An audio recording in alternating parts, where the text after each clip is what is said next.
ആദ്യം rubber band ഇതിൻ്റെ മുകളിൽ കറക്റ്റായിട്ട് കൊടുക്കും. ഇതിന് റബ്ബർ ബാൻഡ് ഇടാത്ത എന്താ വെച്ചാൽ വാഴൻ്റെ ഉയരം കൂടുതലാണ്, കണൻ്റെ ഉള്ളിൽ കൊടുക്കുന്നതുകൊണ്ട് ആണ് റബ്ബർ ബാൻഡ് ഒഴിവാക്കിയത്.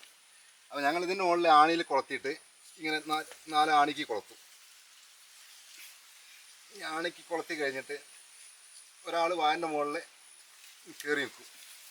ഈ കയറി നിൽക്കുന്ന മെല്ലെ നോക്കിയിട്ട്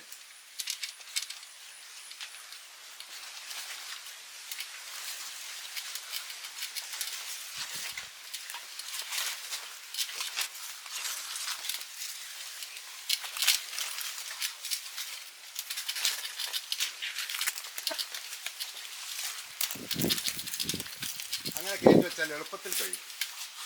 മറ്റേതാണെങ്കിൽ ഭയങ്കര റിസ്ക്കാണ്.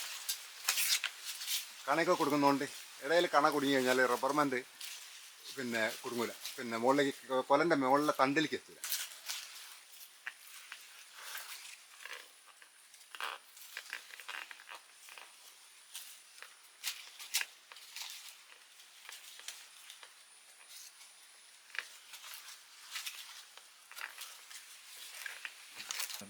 ഞാൻ പുന്നത്ത് തലക്കോട്ട് അശോക് കുമാർ, പൊന്നാമ്പാടം. എനിക്ക് ഈ തോട്ടത്തിൽ 900 വാഴയുണ്ട്. വാഴ കൃഷിയിൽ പുതിയൊരു അനുഭവമാണ് ഇപ്പോൾ പൊന്നാമ്പാടത്തെ സംബന്ധിച്ചിടത്തോളം ഈ ഒരു കവറിൽ. അപ്പോൾ വാഴയുടെ ഗ്രീൻ എന്ന് പറഞ്ഞിട്ടൊരു കർഷക കൂട്ടുണ്ടാക്കി.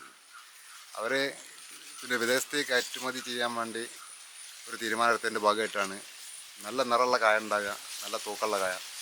അതിന് വേണ്ടിയിട്ടാണ് ഈ ഒരു കവർ സംവിധാനം വന്നത്. പിന്നെ ഞങ്ങളിത് കൃഷി ചെയ്യുന്ന തന്നെ ആദ്യം തന്നെ ഒരു ശാസ്ത്രീയമായ രീതിയിലാണ് ചെയ്തു വെച്ചത്. കാരണം സമ്പൂർണ്ണ അയർ ഇങ്ങനെയുള്ള സാധനങ്ങളൊക്കെ, സൂക്ഷ്മ മൂലകങ്ങൾ, ഇത്തരം കാര്യങ്ങളൊക്കെ ഉപയോഗിച്ചിട്ടാണ് കൃഷി ചെയ്തു വെച്ചത്. എന്ന് വെച്ചാൽ നല്ല പുഷ്ടിയുള്ള കൊല ഉണ്ടാവണം എന്നുള്ള കാഴ്ചപ്പാട് തന്നെ തുടങ്ങി വെച്ചിന്. ഓക്കെ, മോശമൊന്നുമില്ല, കൊലയൊന്നും മോശമില്ല, എങ്കിലും മഴ കിട്ടിയാൽ രക്ഷപ്പെട്ട്. വാഴ കൃഷിഭവനം കേന്ദ്രീകരിച്ച് ഞങ്ങൾ വാഴ കൃഷിൻ്റെ ഒന്നാമത് മാർക്കറ്റ് ആണ് പ്രധാനം. രാമാട്ടുര മാർക്കറ്റ്, ഇവിടെ KHDP, ഇവരൊക്കെ വാഴക്കൊല എടുക്കുന്ന കൊല വെട്ടുന്ന സമയത്ത് വാഴ പഞ്ചായത്തിൽ മൊത്തത്തിൽ ഒരു സമയത്ത് തന്നെയാണ് കൊല വെട്ടാനാവുന്നത്. അപ്പോൾ ആ സമയത്ത് രാമാട്ടുരയിൽ പോകുമ്പോൾ വില പറ്റ ഇടിച്ചിലാണ്.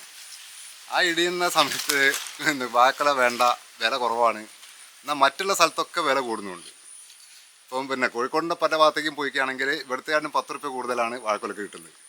ഇവിടെ മാത്രം ഈ ഏരിയയില്ല. അപ്പം കുറച്ച് 50 കൊല 100 കൊലയൊന്നും ഇപ്പം കൊണ്ടുപോയിട്ട് ഒരു വണ്ടി വിളിച്ചിട്ട് പുറത്തെ ഭാഗത്തേക്ക് കൊണ്ടുവരാൻ കഴിയില്ല. അവർ കൃഷിക്കൂട്ടം ഉണ്ടാക്കി, കൃഷിഭവൻ്റെ നേതൃത്വത്തിൽ കൃഷി ഓഫീസർ മുൻകൈ എടുത്തിട്ടാണ് ഈ കൃഷിക്കൂട്ടത്തിന് നേതൃത്വം തന്നത്. അദ്ദേഹം നല്ല ഈ കാര്യത്തിന് നല്ല എന്താ വെച്ചാൽ ആത്മാർത്ഥമായിട്ട് സഹകരിക്കുന്നുണ്ട് കൃഷി ഓഫീസിലെ ജീവനക്കാർ മുഴുവനും. അങ്ങനെയാണ് ഈ കൃഷിക്കൂട്ടം കൃഷിഭവനിൽ വെച്ചിട്ട് ആദ്യം മീറ്റിംഗ് കൂടി. അത് കഴിഞ്ഞതിന് ശേഷം വാഴ പഞ്ചായത്ത് ആളിൽ വെച്ചിട്ട് പ്രസിഡന്റ് അടക്കം കൂടിയിട്ടാണ് ഈ ഒരു കമ്മിറ്റി ഉണ്ടാക്കുന്നത്. കമ്മിറ്റി ഉണ്ടാക്കി അത് കഴിഞ്ഞതിന് ശേഷം എല്ലാത്തപ്പുറം വെച്ചിട്ട് വാഴ കൃഷിനെ പറ്റി ഒരു ക്ലാസ് നടത്തി. ആ ക്ലാസ്സിലും ഒരുപാട് കാര്യങ്ങൾ മനസ്സിലാക്കാൻ കഴിഞ്ഞ് അത് പ്രകാരമുള്ള കാര്യങ്ങളാണ് ഇതുവരെ ചെയ്തു വെച്ചത്.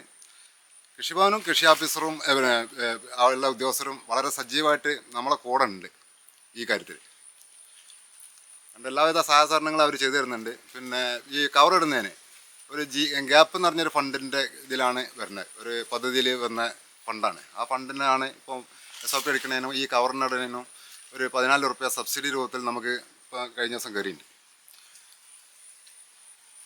ഇവിടെ ഒരു 10,000-ഓളം വാഴ എന്തായാലും ഈ പ്രാവശ്യം കവറിട്ട് നല്ലൊരു മാർക്കറ്റിലേക്ക്, വിദേശ മാർക്കറ്റിൽ ഇറക്കാൻ പറ്റിയ കൊല കിട്ടണം എന്നുള്ള കാഴ്ചപ്പാടിലാണ് തുടങ്ങിയത്. പക്ഷേ ഒരു 20,000 വാഴ പ്രതീക്ഷിച്ചിരുന്നു. പക്ഷേ എന്നാലും ഒരു 10,000-ൻ്റെ മേലെ ഇനി വാഴ ഉണ്ടാവുമെന്നാണ് പ്രതീക്ഷിക്കുന്നത്. പല ആളുകളും ചെയ്യാമെന്ന് പറഞ്ഞിരുന്നു, പല ആളുകളും ചെയ്തിട്ടില്ല. എന്നാലും പൊന്നാമ്പാടത്ത് കുറേ ആളുകൾ ചെയ്തിട്ടുണ്ട്. വടക്കമ്പാടം ഭാഗത്ത് കുറേ ആളുണ്ട്, കാടേപ്പാടത്ത് കുറച്ച് ആളുകളുണ്ട്, വാഴയൂരുള്ള കുറേ ആളുകൾ നേരത്തെ ചെയ്യുന്നുണ്ട്. അങ്ങനെ കൃഷിഭവൻ്റെ നേതൃത്വത്തിലാണ് ഈ കാര്യങ്ങളൊക്കെ നടന്നു പോകുന്നത്. തൂക്കം കൂടും, നല്ല വൃത്തിയുള്ള കായ, നല്ല പുഷ്ടിയുള്ള കായും നല്ല വൃത്തിയായിരിക്കും. കാരണം കിളികളോ അല്ലെങ്കിൽ മറ്റ് ക്ഷുദ്രജീവികളൊന്നും വന്നിരുന്നിട്ടുള്ള അടയാളങ്ങളോ മറ്റു കാര്യങ്ങളൊന്നും കായൻ്റെ മുകളിലുണ്ടാവില്ല. പതിവ് സ്ഥലത്തും കായ അങ്ങനെ നിൽക്കുമ്പം അണ്ണാൻ ഇത് പെരിച്ചായോ അല്ലെങ്കിൽ എലിയോ കിളികളൊക്കെ വന്നിരിക്കണേ, ആ സംവിധാനമൊന്നും ഇതിൻ്റെ മുകളിലുണ്ടാവില്ല. കാരണം ഇരിക്കാനുള്ള ഇത് കിട്ടില്ല. അതുകൊണ്ട് ഇപ്പോൾ കായൻ്റെ മുകളിൽ അടയാളങ്ങളോ മറ്റു കാര്യങ്ങളോ. എക്സ്പോർട്ട് ചെയ്യുമ്പോൾ സാധാ മാർക്കറ്റിനേക്കാളും കൂടുതൽ വില കിട്ടും. ഈ സാധനങ്ങളൊക്കെ അവർ തന്നെ തരികയാണോ? കൃഷിഭവൻ്റെ നേതൃത്വത്തിൽ കമ്മിറ്റി പോയിട്ട് കോയമ്പത്തൂർ പോയിട്ട് അവിടെയുള്ള ടീമായിട്ട് ബന്ധപ്പെട്ടിട്ടാണ് ഈ സാധനം കൊണ്ടുവന്നത്. പിന്നെ ഇതിൻ്റെ ഈ മെഷീൻ സാധനം പിന്നെ വാഴഗിരി എന്ന് പറഞ്ഞ കമ്മിറ്റി പിന്നെ കർഷകക്കൂട്ടം വാങ്ങിച്ചാണ്. മെമ്പർഷിപ്പ് രൂപത്തിൽ ഒരു 100 രൂപ വാങ്ങിച്ചിരുന്ന ആ 100 രൂപേൻ്റെ പൈസ കൊണ്ടാണ് ഈ മെഷീനൊക്കെ വാങ്ങിച്ചത്. പിന്നെ അതിലേക്ക് പിന്നെ ഇനിയും എന്തെങ്കിലും കാര്യങ്ങൾ ചെയ്യണമെന്ന് വിചാരിക്കുന്നുണ്ട്. അതിന് ഈ പ്രാവശ്യത്തെ കാര്യങ്ങൾ നോക്കിയിട്ട് അടുത്ത പ്രാവശ്യം കുറച്ചും കൂടി ഭംഗിയായിട്ട് ചെയ്യണമെന്നാണ് കമ്മിറ്റീൻ്റെ തീരുമാനം. ഇത് ഒരാൾക്ക് ഒറ്റയ്ക്ക് കുപ്പായിടാൻ കഴിയുമോ? ഒരാൾക്ക് കഴിയില്ല. കാരണം വെച്ചാൽ ഒരാൾക്ക് കഴിയാന്ന് പറഞ്ഞാൽ വാഴയ്ക്ക് കണയൊക്കെ വാഴൻ്റെ കൊല്ലൻ്റെ നേരെ വരും നിൽക്കുകയാണെങ്കിൽ ഈ ഇതിൻ്റെ ഉള്ളിൽ റബ്ബർ ബാൻഡ് കുടിക്കുക അതിൻ്റെ മേലെ ഇട്ടിട്ടാണ്. അപ്പോൾ അത് കയറ് വലിച്ചു കഴിഞ്ഞാൽ ഈ സാധനം ഒഴിഞ്ഞിട്ടു. Rubber band ചുരുങ്ങുന്നതോടുകൂടി കൊല്ലുമ്പോൾ കുടുങ്ങണം. അതാണ് ശരിക്കും. അത് എല്ലാ വാഴയ്ക്കും അങ്ങനെ ഇടാൻ കഴിയില്ല. അത് ഈ വാഴയും കണൻ്റെ ഇടയിൽ കൂടെ വരുന്നതുകൊണ്ട് കയറ്റിയിടാൻ ബുദ്ധിമുട്ടാണ്. അപ്പോൾ വാഴൻ്റെ മുകളിൽ കയറിയിട്ട് തന്നെ വലിച്ചിടണം. വലിച്ചിട്ടിട്ട് കെട്ടിവെക്കുക. എന്നാൽ പണിക്കൂലിയൊക്കെ നോക്കുമ്പോഴും ലാഭം തന്നെ. പണിക്കൂലി നോക്കുമ്പോൾ നമ്മൾ ഇപ്പോൾ ഇതിനെ ഇതിപ്പോൾ എടുക്കണ പണിക്കൂലിയും കവറിൻ്റെ പൈസ കൂടി കൂട്ടിയാൽ നമുക്ക് ഈ സബ്സിഡി കിട്ടിയ പൈസ കൊണ്ട് തന്നെ ഇനിയിപ്പോൾ എന്ത് കിട്ടിയില്ലെങ്കിൽ 1 കിലോ പിന്നെ തൂക്കം കൂടുതൽ കിട്ടി ആ ഒരു പൈസ കിട്ടുമല്ലോ. പിന്നെ കോയമ്പത്തൂരിൽ നിന്നാണ് പിന്നെ കവറ് കൊണ്ടുവരുന്നത്. കോയമ്പത്തൂർ മില്ലിൽ ഓർഡർ ചെയ്ത് അവിടുന്ന് അവർ ശരിയാക്കി പിന്നെ അവിടുന്ന് ടീം വണ്ടിക്ക് കൊടുത്തയക്കും. റോളായിട്ടാണ് വരിക. പിന്നെ റോളായിട്ട് വന്നു കഴിഞ്ഞാൽ പിന്നെ നമ്മളെ ആവശ്യത്തിന് എത്രയാണ് വേണ്ടത് വെച്ചാൽ ഇവിടേക്കൊക്കെ ഒരു മീറ്റർ വേണം ഞങ്ങളെ വാഴയ്ക്കൊക്കെ. പക്ഷേ പിന്നെ പല സ്ഥലത്തും പിന്നെ ചെറിയ വാഴയ്ക്കാണെങ്കിൽ ഒരു 80 സെൻറ്റിമീറ്റർ ഉണ്ടായാൽ മതി. ഒരു റോളിന് ഒരു മീറ്ററിൽ കട്ട് ചെയ്യുകയാണെങ്കിൽ 190 വർഷം കിട്ടും. റോളിന് എന്ത്? റോളിന് 2250 വരും റോള്. നമുക്കിവിടെ എത്തണ ചിലവടക്കാം കേട്ടോ. ഇത് കവറിടുന്ന വാഴയ്ക്ക് പിന്നെ നമ്മളത് വിരിഞ്ഞ് കഴിഞ്ഞ ഉടനെ തന്നെ SOP അടിക്കും. അത് പിന്നെ 20 ഗ്രാം 1 ലിറ്റർ വെള്ളത്തെ കലക്കിയിട്ട് കുലക്കി അടിക്കും. അത് കഴിഞ്ഞ് 10 ദിവസം കഴിഞ്ഞ് ഒന്നുകൂടി അടിച്ചതിൻ്റെ ശേഷമാണ് ഈ കവറ് ഞങ്ങൾ ഇടുന്നത്. അടിക്കാന്ന് പറഞ്ഞാൽ എന്താ ചെയ്യുക? പമ്പ് ചെയ്യാം, സ്പ്രേ ചെയ്യാണ്. അങ്ങനെയാണ്. പിന്നെ അതിന് ശേഷമാണ് കവർ ഇടുന്നത്. തട്ട നേരത്തെ പൊട്ടിക്കും. തട്ട വിരിഞ്ഞ് നമ്മളെ പിന്നെ ഏറ്റവും അടിയിലത്തെ പിന്നെ ഇത് വരുന്നുണ്ടല്ലോ പിച്ചങ്കായ, ആ സമയത്ത് തട്ട പൊട്ടിച്ചു. ഈ SOP എന്തിനാ അടിക്കുന്നത്? SOP കായക്ക് പിന്നെ തിളക്കം കിട്ടാനും പിന്നെ കായക്ക് കനം കൂടാനും. അതിനെന്താ വെച്ചാൽ ഇത് കൊല വെട്ടിക്കഴിഞ്ഞിട്ട് എങ്ങനെയാണെന്നുള്ളതിൻ്റെ പ്രോസസ്സിങ് കൊണ്ടുപോകുന്ന കാര്യങ്ങൾ എന്താണെന്നുള്ള കൃത്യമായിട്ടുള്ള ഒരു രീതിയിലേക്ക് എത്തില്ല. അവർ വന്നിട്ട് അവർ ഈ അടുത്ത ആഴ്ച ഇൻസ്പെക്ഷൻ വരുന്നുണ്ട്. ഈ പിന്നെ കയറ്റുമതി പോകുന്ന ടീം പെരുന്നാൾ കഴിഞ്ഞതിൻ്റെ പിറ്റേ ദിവസം പിന്നെ അവർ വന്ന് നോക്കട്ടെ എന്ന് പറഞ്ഞിട്ടുണ്ട്. അവർ വന്ന് നോക്കിയതിൻ്റെ ശേഷം പിന്നെ എന്തൊക്കെയാണ് കാര്യങ്ങളെന്നുള്ളത് അവർ പറയും. കാരണം ഇതെന്താ ഒരു ലൈനിൽ മുക്കിയിട്ട് വേണം കൊണ്ടുപോകാൻ. അപ്പോൾ അതവർ പറഞ്ഞിരുന്നു. അതെന്താണെന്നുള്ളത് കൃത്യമായിട്ട് അറിയില്ല. അത് അവർ പറയാറിഞ്ഞു.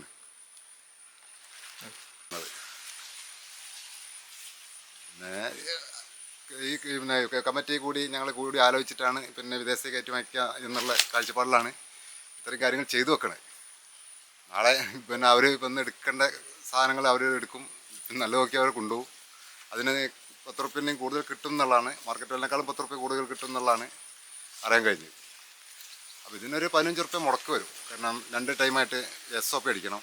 കുലച്ച ഉടനെ തന്നെ തട്ട പൊട്ടിക്കുന്ന മുന്നേ തന്നെ SOP റൗണ്ട് അടിക്കും. അത് കഴിഞ്ഞ് ഒരു 10 ദിവസം കഴിഞ്ഞിട്ട് ഒന്നുകൂടി അടിക്കും. അത് കഴിഞ്ഞ ശേഷം കവർ ഇടുന്നത്. എന്തായാലും കവറിട്ട് കഴിഞ്ഞാൽ കായ്ക്ക് നല്ല നിറം കിട്ടുന്നുണ്ട്. കാരണം ഞങ്ങളിപ്പോൾ തോട്ടത്തിൽ പോയി മറ്റൊരു തോട്ടത്തിൽ പോയിരുന്നു കവറിട്ട്. ആ തോട്ടത്തിൽ പോയി നല്ല കളറും ഉണ്ട്. പിന്നെ തൂക്കം ഒരു 1.5 കിലോ ശരാശരി കൂടുന്നുണ്ടെന്നാണ് മനസ്സിലാക്കാൻ കഴിയുന്നത്.